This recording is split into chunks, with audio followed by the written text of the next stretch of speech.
देखो, निज मंत्र हम जब कभी किसी को हाथ करते हैं तो दो बातें होती, तुम्हें बता दें। आंतरिक दृष्टि पड़ते ही अंदर से स्वीकृति लाड़ लीजिए कि हाँ ठीक है, या बाह्य दृष्टि में बहुत बार हमने देखा है कि भजन में उन्मत्त है, कभी देखा छुपके उसके आंखों से आंसू बह रहे हैं, बस हृदय में आ गया ये निज हुआ तब निज मंत्र ना, इसको क्या कहा जाता है? निज मंत्र। तो निज मंत्र का कौन अधिकारी है? जब निज हुआ, और निज कौन है? जिसकी ठसक में श्यामा श्याम के सिवा दूसरा कोई नहीं है, मन वचन कर्म से केवल केवल श्री जी, केवल श्री प्यारे प्रीतम, बस और कुछ। एक बहुत मतलब रसमयी बात है, बहुत रसमय।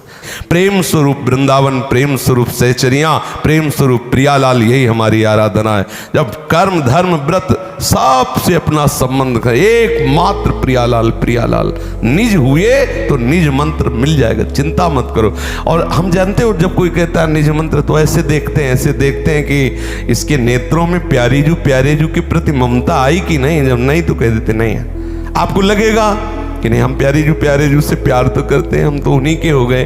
डॉक्टर कहता है नहीं तुम्हें पी लिया है, वो कहते नहीं जब पूरे स्वस्थ हैं। वो डॉक्टर है इसलिए कहता है पी लिया है, अभी और दवा खाओ, थोड़ा स्वस्थ हो जाओ, निज हो जाओ, फिर मंत्र मिल जाए। चिंता न करो। अगर भरी सभा में तुम्हें कह दे कि बहुत तुम निकृष्ट हो, अभी तुम्हारा भजन में बिल्कुल प्रवेश नहीं, आपको स्वीकार करके एकांत में जाके रोना है। लाडलीजू देख लो, वो भी कह रहे हैं, सब कह रहे हैं, अब तो आप स्वीकार कर लो कि मैं पतित हूँ, नीच हूँ। अब तो प्रमाण मिल गया ना कि मैं पतित हूँ, अब तो स्वीकार कर लो ना प्यारी। जहाँ ऐसा बोलोगी तो उधर से इधर फोन हो जाएगा। जब फोन हुआ तो हम यहाँ पूछते हैं, ऐसा नहीं कि ना पूछते हैं, उनसे पूछो वो जो बोला था वो निज मंत्र के लिए कौन है, कहाँ का है, आपको पता है? अब वहाँ सर शुरू हुआ, वो कौन है, हाँ ये इसको बुलाओ। अब हमारे ऊपर जब आदेश आएगा ना तो बुला के फूल माला हम ही मंगा के और आपको सब। इसलिए आप केवल निज बनने की चेष्टा करो, केवल निज। और ऐसा आप कितने ऐसे हैं जिन्होंने मांगा नहीं, हमने फोन करके बुलाया कि आप कल आ जाओ और निज मंत्र ले लो। आप खूब भजन करो, श्री जी की निज बन जाओ, वो हमारे हृदय में प्रेरणा करेंगे तो इसको निज मंत्र दो। उनकी संपत्ति है, वो आपको जब चाहे तब दिला सकती है। इसलिए आप पहले शरणागति पुष्ट करो, आप निज बनो हमारी श्री जी की। हृदय से देखो क्या हमारा हृदय इस बात में पूर्ण हो रहा है कि श्री जी के सिवा हमारा कोई नहीं। हमारी मांग कभी किसी से नहीं होती कि आप जितेंद्री हुए कि नहीं हुए, आप धन के त्यागी हुए कि नहीं हुए, आप घर के त्यागी हुए कि नहीं। हम ये पहले प्रश्न नहीं, हम पूछते हमारी श्री जी के हुए कि नहीं। अगर श्री जी को आपने अपना मान लिया है तो ये जड़ उखड़ गई, अब ये डाल पत्ते सूखते रहेंगे। डाल पत्ते हो सकता है महीने दो महीने न दिखाई दे कि सूख रहे, बहुत बड़ा वृक्ष है, लेकिन जड़ उखड़ गई। ऊपर से छांट दोगे नए नए किनगे फिर निकल आएंगे। जड़ से उखाड़ो, जड़ से उखाड़ना क्या, मैं श्री जी की, श्री जी मेरी, ये उखड़ गई संसार की जड़।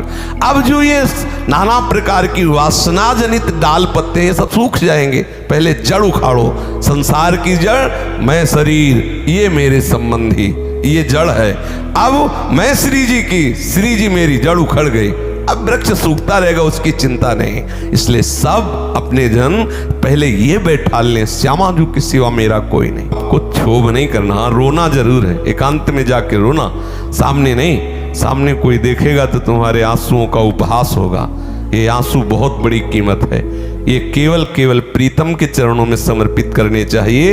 एकांत में बैठ करके रो, उनके चरणों में समर्पित करो। प्रभु प्यारी जू कब अपने योग्य बनाओगे, कब अपने योग्य। हम दावा पेश नहीं कर सकते कि हम प्रेमी हैं, लेकिन जैसे हैं आपके हैं। आप ही आचार्य और गुरु को प्रेरित करके आप अपने लायक जैसा चाहते हो ऐसा बनवा लो। मेरे में सामर्थ्य नहीं, मेरे में योग्यता नहीं, ऐसी प्रार्थना करो।